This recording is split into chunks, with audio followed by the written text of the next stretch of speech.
Good morning from Manchester, everybody. Welcome to the paper round. Our morning dive into the headlines, building up to what is a huge day here in Manchester. Obviously, the Manchester Derby is about to kick off in a few hours. We've got the warm-up show for that coming up at 1 o'clock. That's scheduled. So if you are wondering why there's two different streams set up right now on the show, then it's just because we are preparing fully for today, which is jam-packed, everybody. Make sure that you do give the video a like before we get into it. And obviously, if you're wondering what this is Forever United TV. I'm Adam. Welcome along, everybody.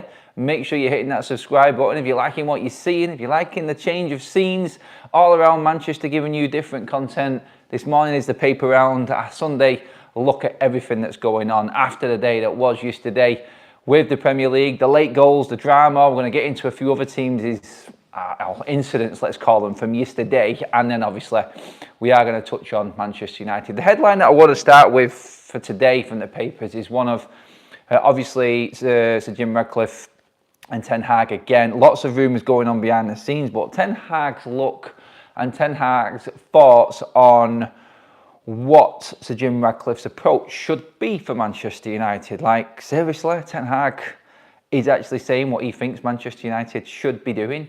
I want to get into that. Stats from the Mirror this morning. I've got the Daily Mail, which is jam-packed with Christian Horner headlines today, but also raging Forest owner chases referee down the tunnel. You've seen all that stuff yesterday with Liverpool and Nottingham Forest. We have a big say on the title race. We could have today.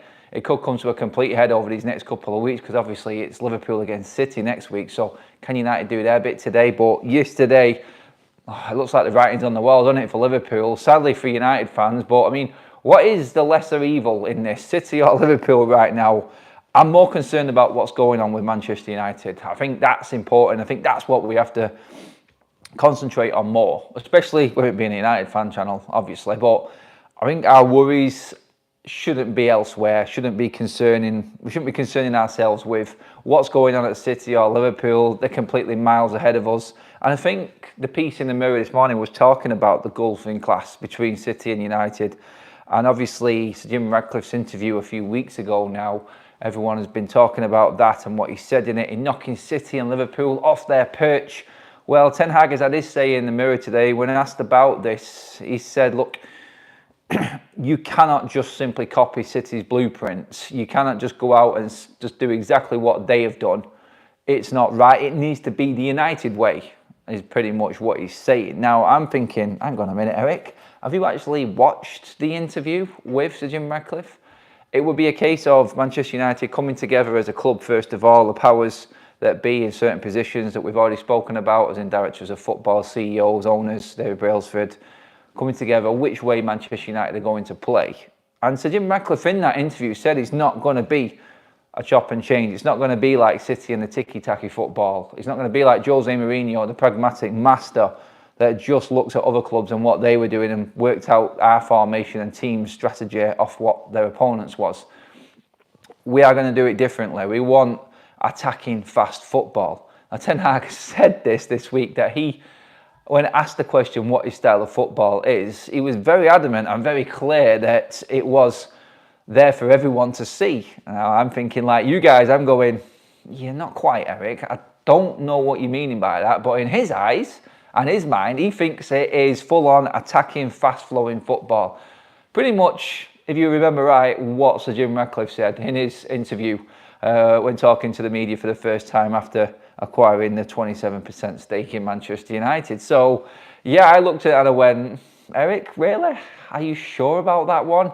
I don't think it is, but he is saying in this piece within the Mirror that it cannot just be a copy and paste from the blueprint, which is Manchester City. It needs to be the United way. You need to find your own direction. You need to find your own system, your style of play, your philosophy, everything like that. The club needs to be built in a way that is just all about Manchester United, not someone else's. No, you do have to look at that blueprint. And Ten Hag did say that in this piece in the Mirror that you can take some of the bits away from what has been the success story of our noisy neighbours, let's say, but also not to just take everything that there is and expect it to work for you. It's a different entity altogether, Manchester United, and it is. He's right in that, but Honestly, it's like you didn't even look at or listen or read the interview, Eric, by the sounds of it. But he says he's had plenty of meetings. There is more coming out today. I think Sky have got exclusives with Erik ten Hag. He's talking about his relationship with Sir Jim Ratcliffe and Ineos and what's been said in more detail. So it's going to be really interesting. And it was a shame that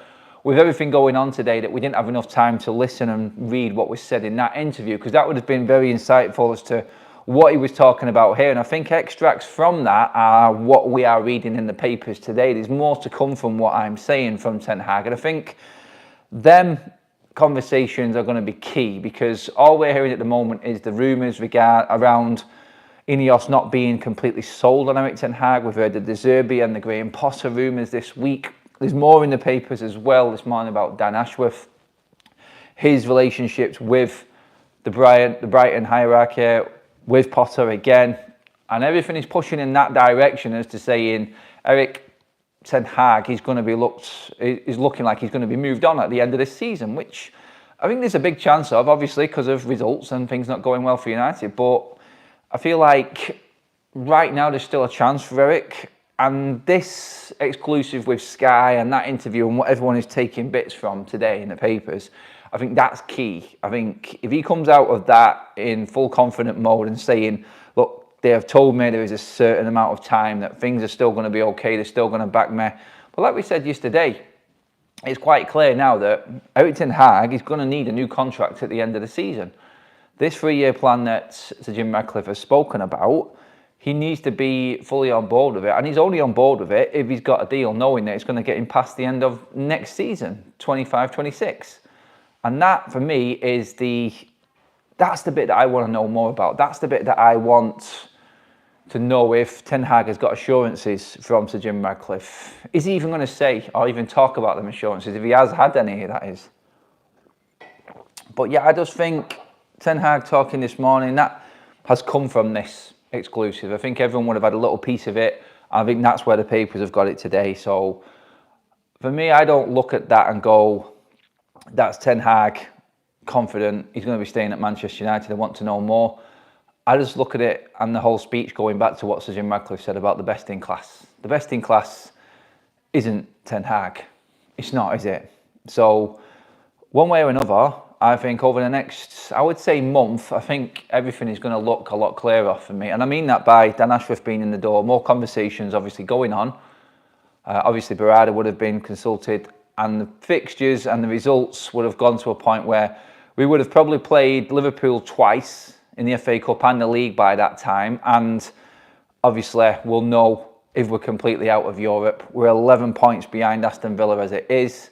That's starting today. If we get beat by Manchester City, we stay at 11, so top 4 is gone. All we're hoping for then is a good run for English teams in Europe, and we can hopefully chase Spurs down. But with players coming back for Spurs, their resilience that they're showing at the moment, like that 3-1 result against Crystal Palace yesterday, coming from behind, even Timo Werner's scoring goals now. So we are completely up against it. We're up against not just a Spurs we're up against a Ange Postecoglou who has got a full team playing for him. So if we do not get a result today, we are 6 points, I think, behind Spurs.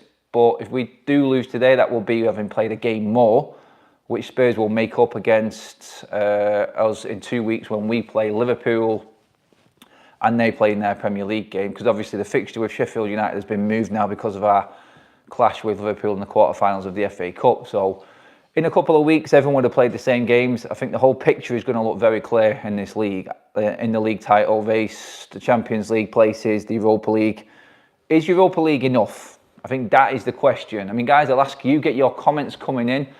We are creeping up to the 100 like mark, guys. Make sure you give the video a like. This is the paper round. I'm going to dive into some other stories that are in the papers today, but I wanted to start with Ten Hag's message to the owners, or the new owners, Sir Jim Ratcliffe and Ineos, and what he thinks Manchester United need to do, how they need to mould Manchester United going forward, what they want this club to look like. He's basically saying, don't copy the blueprint of Manchester City fully. Take the best bits out of it, but make it the United way. That's what it needs to be. So, yeah, I think looking at it, Ten Hag trying to say the right things, and it's going to be really interesting to see what comes out of what was said in this exclusive interview with Ten Hag, I think, and then we'll know more about what was said here. Into your chats, actually. How are you all doing this morning? I want to see what you guys are saying. There's a lot of people just actually talking to each other, which I do love. I do. Try and give me a comment on what I'm saying as well. No, I'm only messing. I'm only messing. Let's see. Chris says, anyone who replace a Ten Hag for Potter is an utter ass clown. That's a new one. Never heard of that one before. And has no business running a football club. Well, you just don't know with that. There could be a different approach. Like, say, for instance, Manchester United are in the Europa League. Are you looking at it in a way of saying United need to get the best manager possible to get back up to the Champions League places? Or are you willing to completely restructure United with a manager that is probably at that level and then build the club up to that next point? That's where Potter would come in and De Zerbi would come in for me. Because I think what a lot of Manchester United fans are struggling to fathom, struggling to come to terms with is we are not a top 4 team. We max out playing above and beyond ourselves and getting in that top 4. We are a 6th, 7th place team. We are Europa League standard.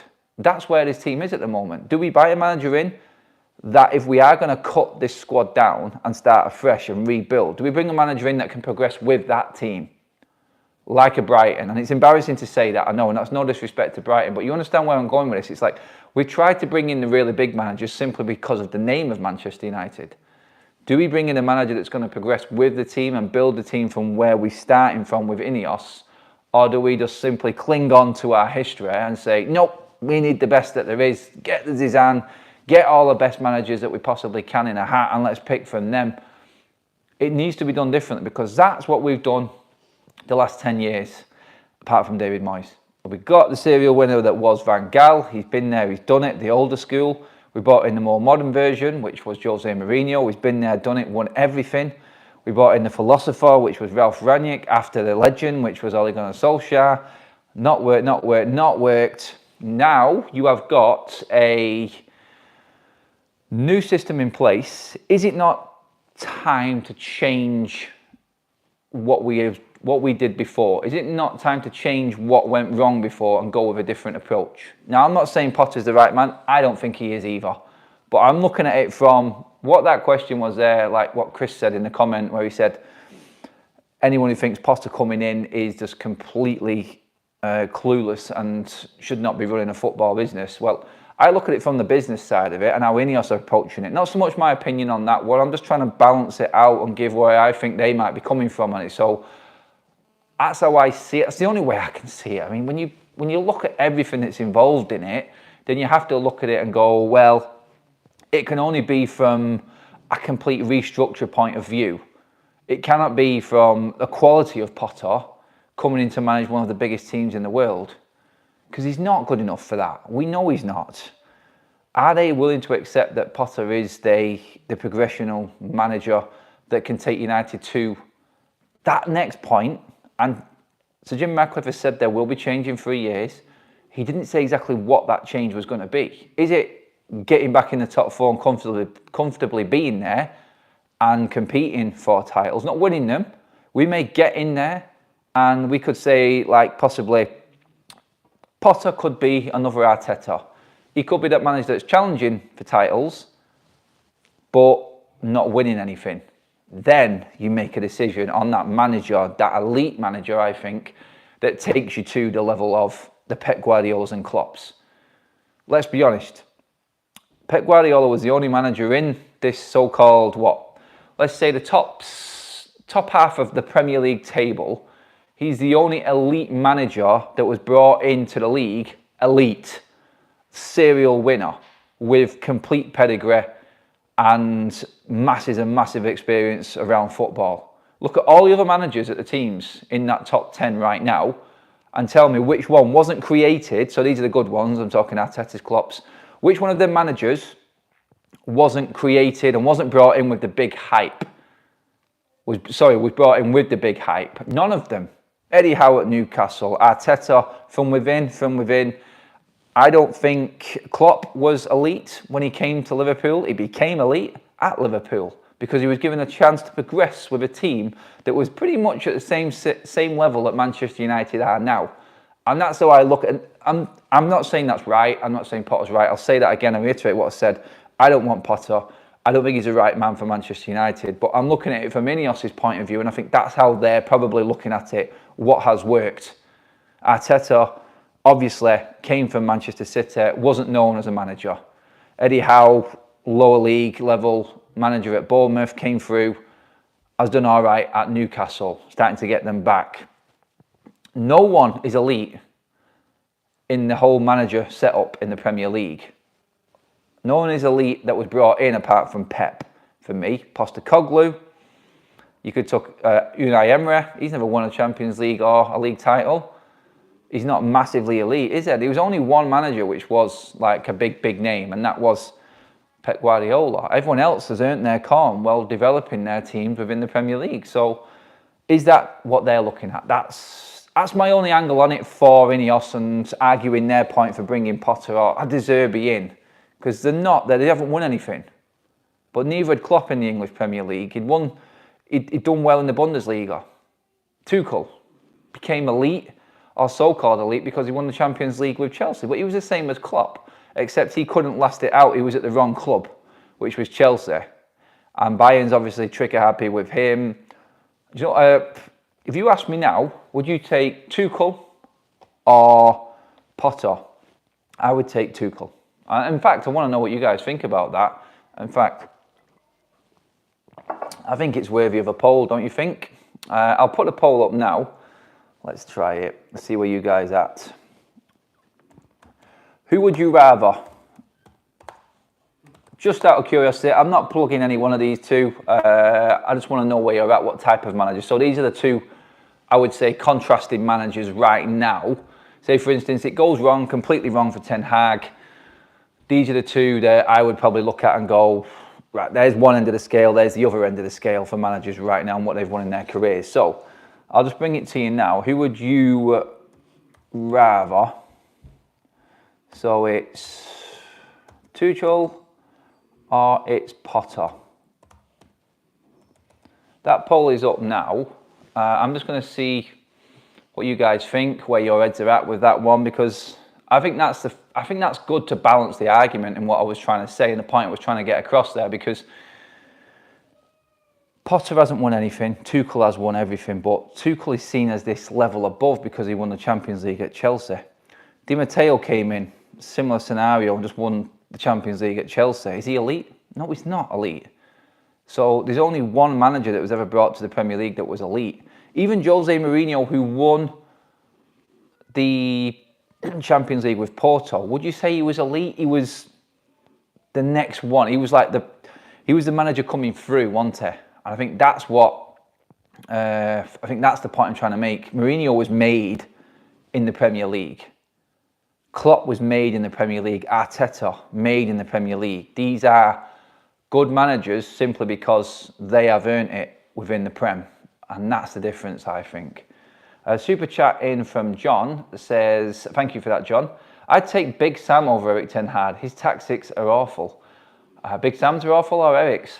I know what you mean. I know you mean Eric's. I'm going to get into some more of your chat right now, guys. Mike says, let's look at the bright side.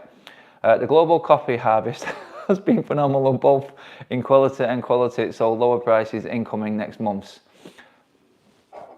I'll cheers you to that one, mate. Coffee in.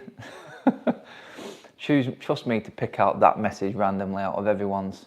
Good morning, Adam. If we are changing managers, like you pointed out, you inherit players from previous managers who the new manager doesn't want, so you are back to square one.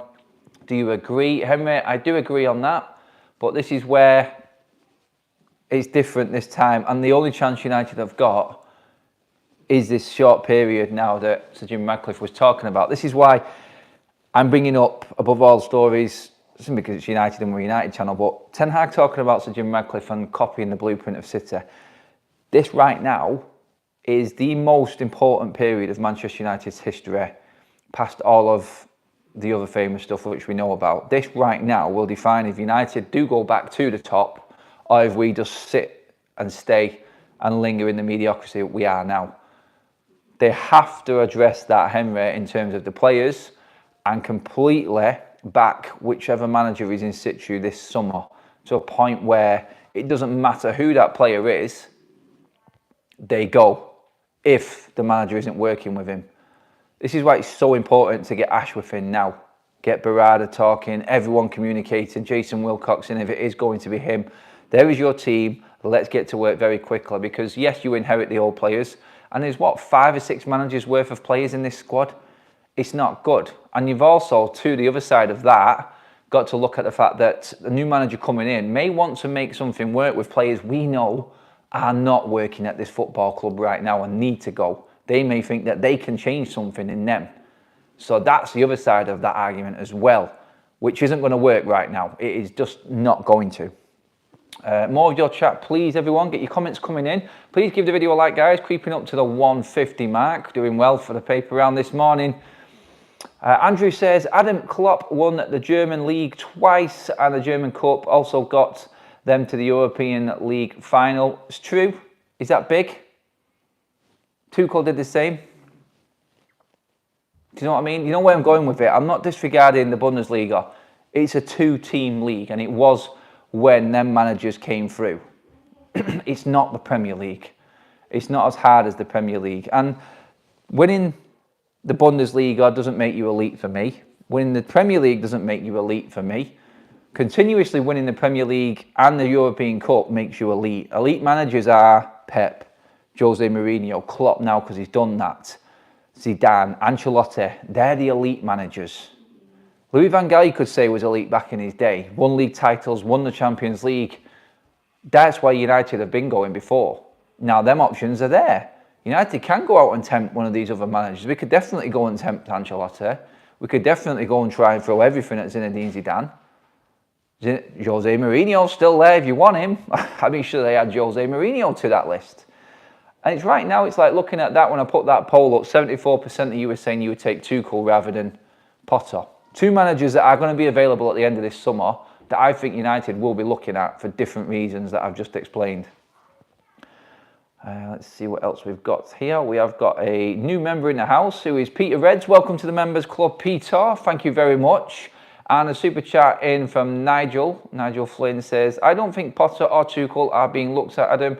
It already has been referenced that the club at this moment and time are not looking. No, wrong. We're looking, mate. Sorry, thanks for the super chat, Nigel. But we know for a fact that we are looking at other managers. They can say what they want, but they haven't given Ten Hag a new contract. He's coming into the end of his 2nd year. He's got 1 more year left. No manager works with 1 year left. Even, like I said, I think it was on yesterday's show, David Moyes, in his last year, he's got an offer on the table from West Ham. You don't get managers going into a new project with 1 year. We need an announcement soon. So they are waiting to see. They would have already mapped out everything. Everyone say bye to Kels. She's just going to go and play in her semi-final right now. Wish her luck, everyone. And they would have already mapped out the managers that they're looking at, Nigel. I think that's been made very, very clear, to be honest, because that backed up with Ten Hag not having a new deal in place. I think he's Ineos waiting to see how this season pans out. And then all of the reports on top of that from the papers, which have said, and all of the other media, have said that we are looking at this season as a success still if we can manage to get top 4 and win the FA Cup. If we don't win the FA Cup, we don't get top 4, then Ten Hag will end up going. I think that's what we're looking at. I think he will end up leaving Manchester United. El Sacco will be in place, and, well, we then will be looking at a new manager. And then the whole debate comes up. Who is going to want to work with Ineos and Manchester United? I think there's going to be quite a lot of people, a lot of managers, even elite managers will be looking at United going, there may be something there for me. This is a different ball game now, this football club. And I do think that we will attract a lot of attention. And I think,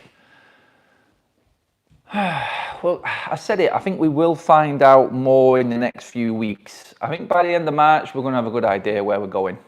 Because by then, I think we will officially be miles out of the top 4 and 5th place race and could well be out of the FA Cup. The way that Liverpool's season is going, I mean, right now it's just, it's just got the writing's on the wall, isn't it? It really is. It's like everything they do, even with the amount of players that they're missing, they're just getting wins. They're just doing what United used to do, and we know this. Hit that like button, says DJ John. Thanks for the super, buddy. Make sure you do, guys. Get us up to the 200 mark. That would be fantastic. Graham is in the house, but has retracted his message. Sorry, Graham. I was looking forward to that. Hope you're well. Always saying good luck to Kaz as well. Kaz has asked us to remind Adam of the rules. What the hell are the rules? Rules about what? Rules of engagement? Croissant rules. It's there. I'll eat it by the end of the show. I promise you.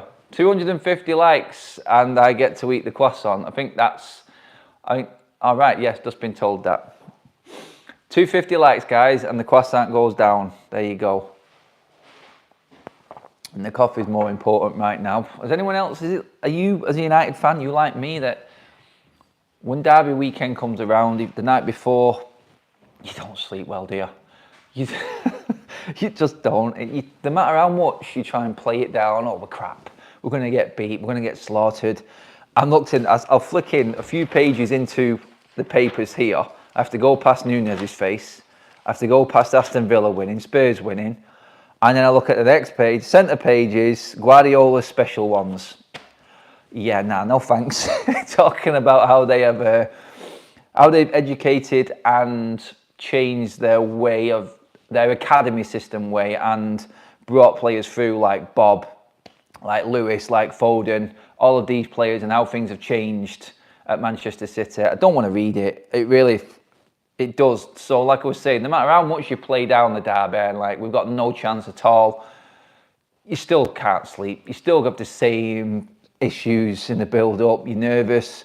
The weekend's different. Some would say food even tastes differently. That's extreme, I know, but this game does mean an awful lot to people. I know. I mean, just walking around Old Trafford yesterday, around the Etihad the day before. I mean, even though the guy was completely blottoed last night who came on the show, if you didn't watch last night's live stream outside Old Trafford, me and Kaz was interrupted by a drunken United fan. It was quite comical. He made his points very clear, and he thinks United are going to get absolutely tatered today. You walk around City, I spoke to a City fan and he says he's really worried about the game today. He feels Manchester City have got a slip up, and it would just be ironic that it's Manchester United that trip City up in this title race. I think it would set up a great game for Liverpool next week if we did take something off City today. I think the pressure on that game for City then would be immense, and I think we really will see the test of champions in that game. I mean, Liverpool, right at the bottom of the page here, raging Forest owner confronts ref in the tunnel. Did you guys see that yesterday? And what actually happened in that Forest game? The whole issue with it was that there was a foul on the Liverpool defender. Remind me who that was, Graham. It was the guy at the back. I can't remember his bloody name. His name's passed me now. But Forest had possession on the edge of the box. It was brought back for play was stopped because there was a player down that was injured. The ref didn't then give the ball back to Nottingham Forest. They gave it to Liverpool. Now, if they give Liverpool a free kick and called it back for a free kick on the player, then, yeah, fair enough. That's okay. But what he did do is then give the ball back to Liverpool as a bounce up. They didn't have the ball. And that was their argument. They were in an attacking position and they could have gone on and scored a goal. Well, it turns out that a minute and 50 seconds, so nearly 2 minutes later, Liverpool went up and scored the winner, as we know, with Nunez, and they are 4 points clear at the top. It had no effects, and you can see both sides of the argument in this one, and the papers are going on it. Makaratis, the Nottingham Forest owner, chased the referee down the tunnel, apparently, trying to get him, get a word with him. But Forest could have scored from that. You don't know if they had possession on the edge of the Liverpool box. I don't think they can moan about it affecting Liverpool's goal. 2 minutes have passed near enough and Liverpool score. If you're moaning about that, and sorry, even though I don't like Liverpool, I have to be on their side with that one. That's ridiculous. But yeah, this whole setup that Nottingham Forest have got right now with Matt Clattenburg in there as a consultant, to the club for the refereeing side of things. It's gone absolutely crazy. VAR, debacles, decisions, added on time, whichever way you look at it, it is just, it's full on absolute carnage right now. PGMOL is just off its head, and I don't know how this changes now. They've set a precedent, haven't they? And I think today, the Manchester derby, I think all eyes are going to be on that. I mean, guys, I asked this the other day, and sorry if I didn't see it in the chat, but if you could just let me know. I need to know who's actually the referee today for the game. I'm sure, Graham, you know if you can get in the chat. I'm going to go into the chat right now. Gulbridge must be gutted about Forest. I'm sure he is, General Foodie. Play to the whistle, says Stephanie. Coulda, shoulda, woulda, says DJ John. Exactly. Agree with all of them. Pep wouldn't be elite if he hadn't had the best players everywhere he's been and spent billions, says John. Agree, John. I said that yesterday in my show. Pep was taking a mick, let's say. I won't swear this morning. It's too early yet, isn't it? But yeah, I think for me, answering John again there, when you've got everything that Pep said, you're going to be successful, aren't you? It's impossible not to be, in my opinion, with the players that he's had at his disposal. Mike says, are there just the tiniest chance that Rasmus can be able to start today? Or is his muscle injury still on? No, there's no chance of him playing. We may scrape him back for the Liverpool Cup game, I think is what I'm hearing, and what's been said time-wise for Rasmus, Liverpool quarter-final, which is in 2 weeks' time. So maybe Everton this weekend, or next weekend, sorry. Possibly, I don't know. I don't think he'll be rushed back, but without him, I don't think we're going to be able to compete with many teams. Really not. I don't think we've got it in us. Marcus Rashford today, and there's a piece in this paper today, actually, I just wanted to read it out because there isn't much on United today because everyone loves City. It's just the way it is. Where is it? Yeah, this is the one. Where is it? Who says this now? Marcus Rashford, self-inflicted hangover is what it reads. I'll just read it out to you, see if you guys agree.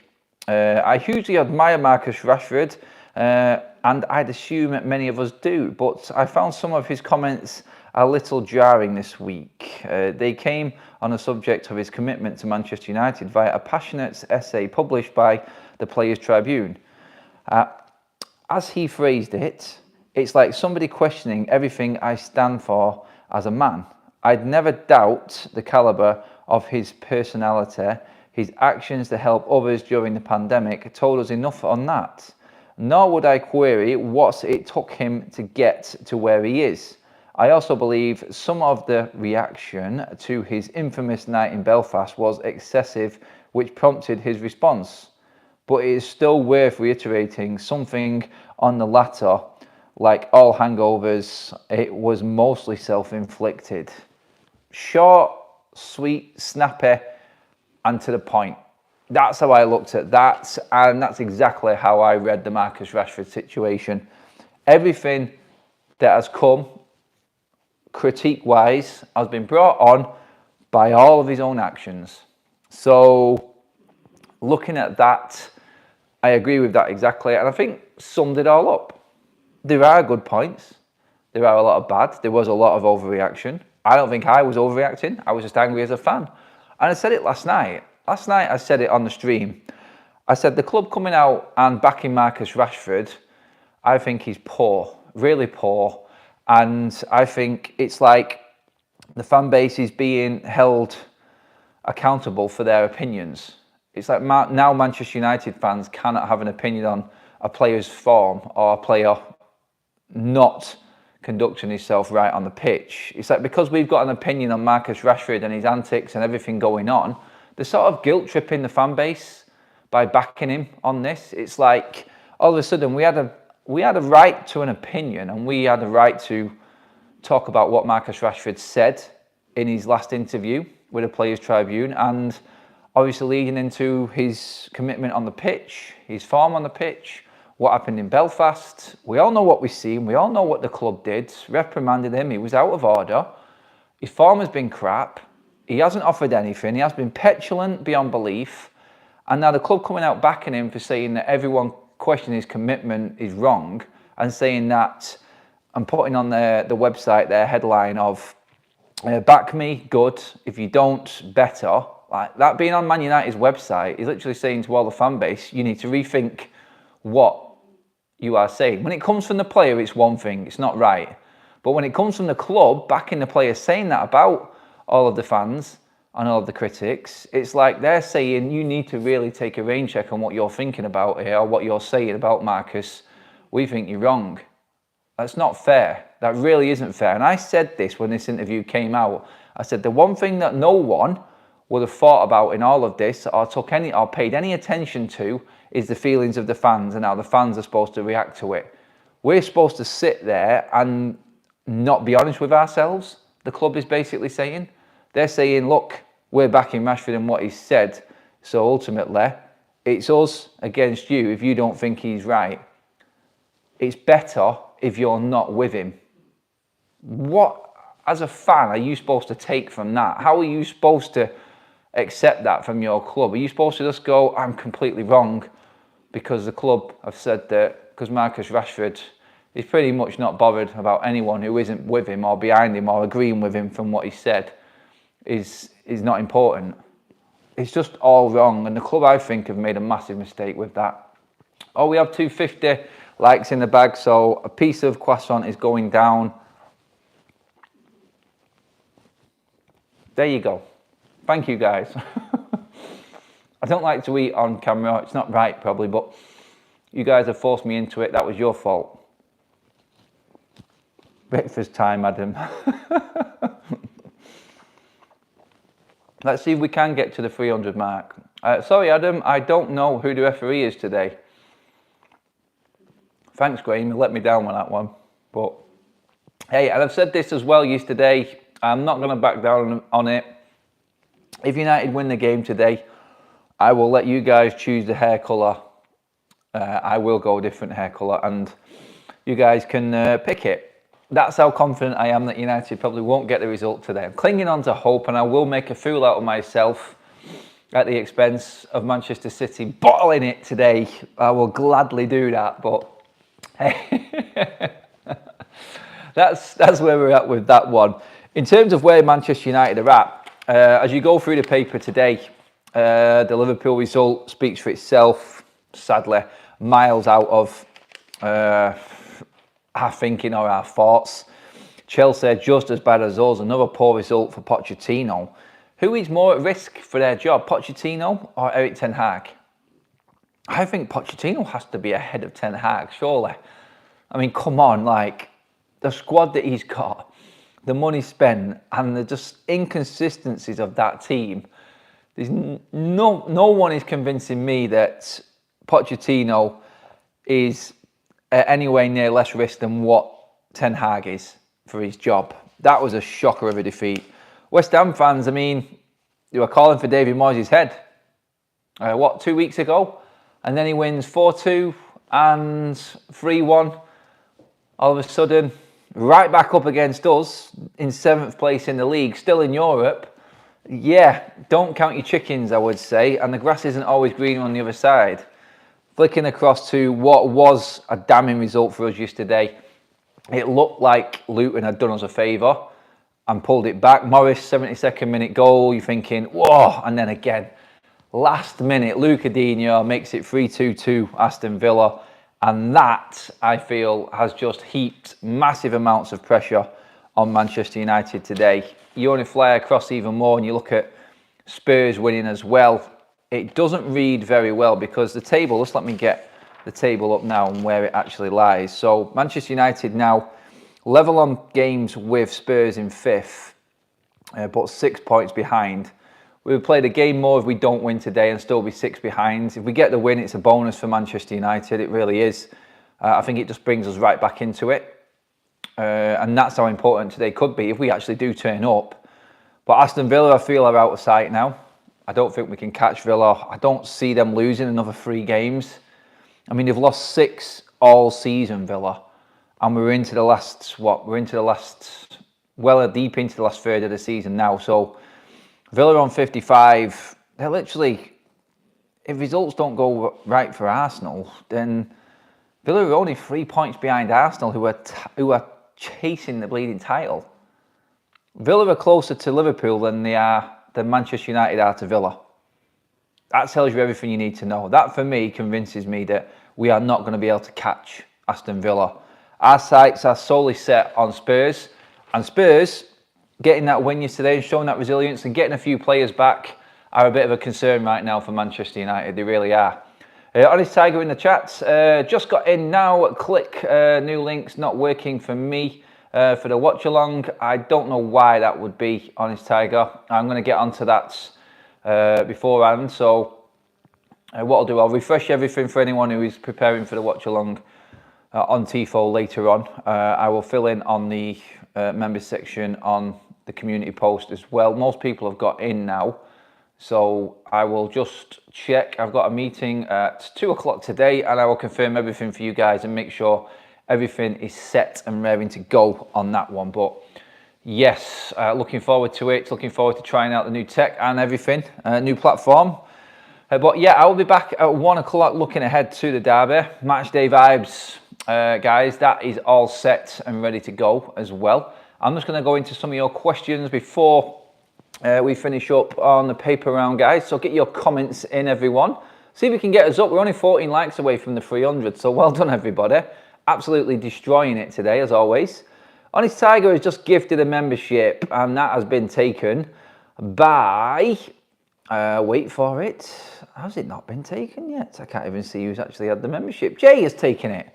There we go. Jay, welcome to the members club. Second new member of the day so far. We had a load in yesterday, guys. So if you are a new member, do stay tuned to the channel community section, which is on the main page. Scroll across, you'll see it, the community post. It should come up on your notifications if you've got them switched on. So make sure they're on. All the updates about what's coming for you are going to be later on today, round about just after 2 o'clock-ish. So plenty of time before the game, giving you a chance to get involved in the match day action. Richie Clubsport says, wish these channels would stop the Ten Hag out and speculation who could have done what he's doing, the shambles going on. At least give him a season under Ineos. I think the problem is, Richie, it's all right saying that, mate, but if he hasn't got a contract, how is he supposed to commit? We're talking about what the facts are. The facts are there's no new deal on the table. The facts are we know Ineos are looking at other managers. And if Ten Hag doesn't get in the Champions League, we have to start thinking to the future, mate. And if we are going to keep performing the way we are this season, he will be let go. They won't hang around. Are you going to trust in a manager now that the owner, Sir Jim Ratcliffe, has come out and said it's a 3-year plan? Are you going to trust in Erik Ten Hag after what you've seen this season? And I'm saying that from the owner's side. We're talking about, and my main point from today was, mate, is that I'm looking at it from Ineos' side and why they would be looking at other managers. I'm not pushing it myself. I want Ten Hag, and I feel Ten Hag is the best manager to deal with what we've got right now. I think he knows this squad. I think he knows who needs to go. And I think under Ineos, he will work a lot better. I just don't know where Ineos are at, and the rumours coming out are becoming a little bit more, let's just say, they're more consistent, definitely, and they're becoming a bit more frequent as well. And as bad result after bad result comes on, if it goes really bad today, you're going to get more of it. Because if we're not in the Champions League next season, we can't spend as much. The impact of Ineos is not going to be as big, and it looks bad on them. So you can see why the news is coming and why people are talking about it more than anything. I don't think it's a case of fear-mongering or anything like that. I think it's just what we're looking at right now, a situation. If we lose today, that's a record 11th defeat of the season for a manager. Minus goal difference going into the last dozen games of the season. Worst home form I can remember.